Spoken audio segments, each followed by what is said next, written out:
Hey, what's going on, guys? I just wanted to show you what I did with my Fishfinder. What I did was I picked up a Lowrance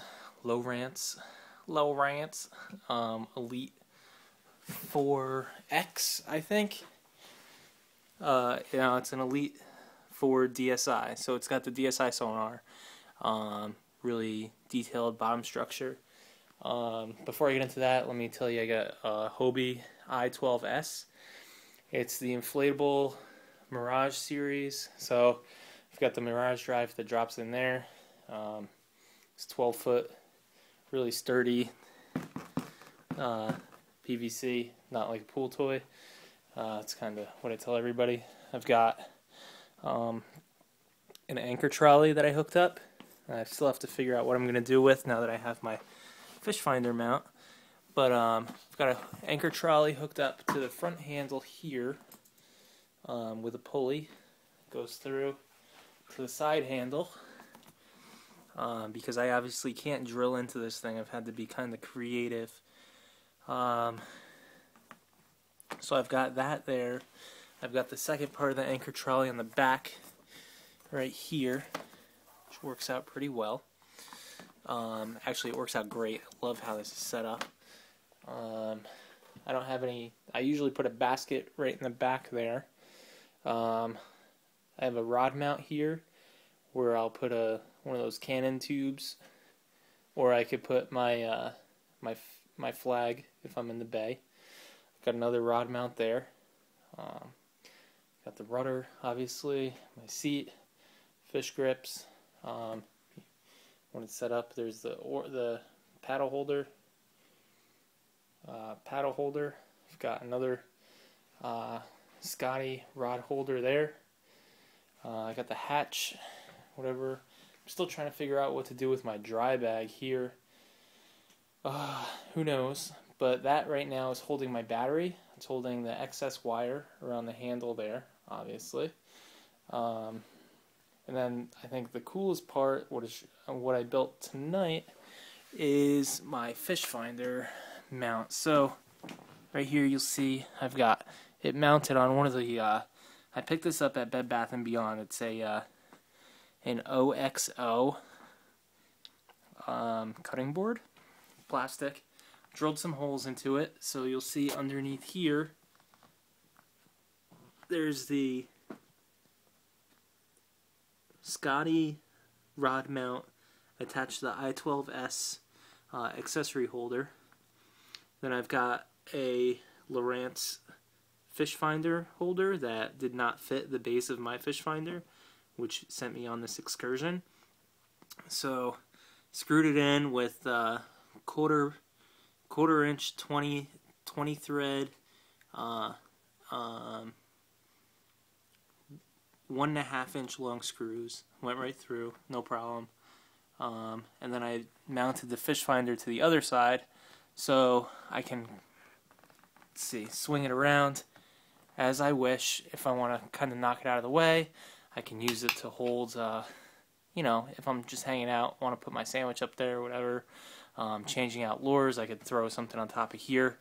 I can swing it around, move the Fishfinder around as I want, swing it around this way. However I want to use it, I can.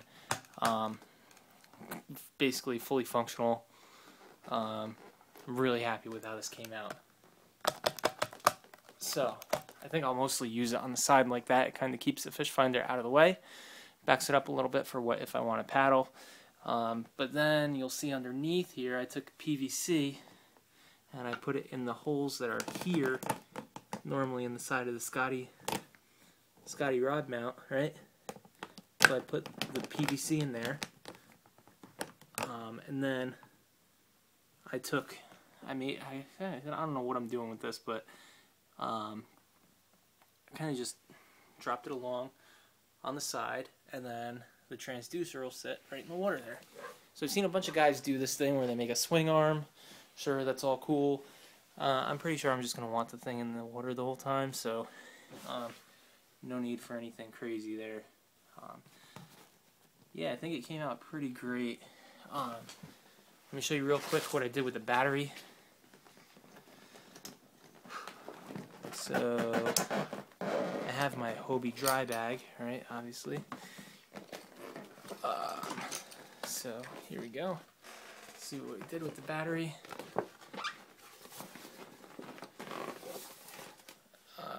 Okay, so I bought these Tyco clips at Home Depot, and I attached the transducer. Here's the DSI thing, right? I attached the transducer cable, or actually the Fishfinder power supply, to these cool little clips, right? And then I just clipped them onto the battery ends here. Drop it in the dry bag, roll it up, and throw it in the front. Right now I'm fishing just lakes. It doesn't get crazy out there, so it's fine just hanging out on the deck. I don't know what I'm going to do, if I need to put it in a crate or put it in the front hatch here, because the twist and seal hatch gets pretty tight and I don't want it to cut any of the wires. So I don't know what I'm going to do about that yet, but it looks really sloppy like that. But I think overall the whole setup there looks pretty nifty. It should work pretty well too. Final thing I'm going to do tonight is secure this in place. But I do need to remove it at times, like when I'm docking and everything, and when I want to move it on the cart that I have. So what I'm going to have to do is probably put a zip tie through here and a zip tie through the other side, and kind of just make a loop with the two, right? And then be able to ratchet it on and off so that it just kind of clamps in there and it doesn't move around too much. But yeah, I think it came out pretty nice. I'd like any opinions on what you guys think. If you think it's too shallow, I do sit pretty low in the water. I'm a big dude, so I push the raft down a bit, but or the kayak down a bit.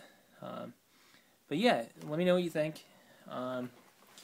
If you have any ideas about where to put the dry bag,